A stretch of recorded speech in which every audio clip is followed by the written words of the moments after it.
Hello, my name is Chris Lane from Tyne Fire and Rescue Service Business Fire Safety Team. As the country looks to recover from the COVID-19 pandemic, many businesses are starting a return to work.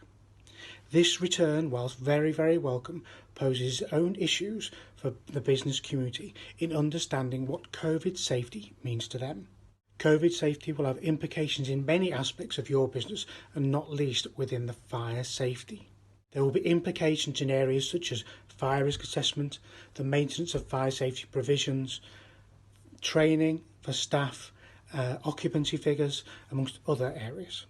Within Tyne we would like to offer the full support of the business fire safety team, ensuring that your business remains safe and compliant as you look to rebuild.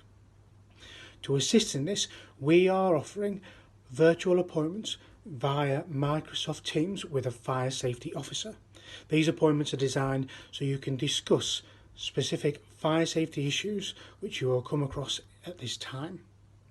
Appointments can be made at your convenience via our website, which is www.twfire.gov.uk. Remember, we are here to help you recover.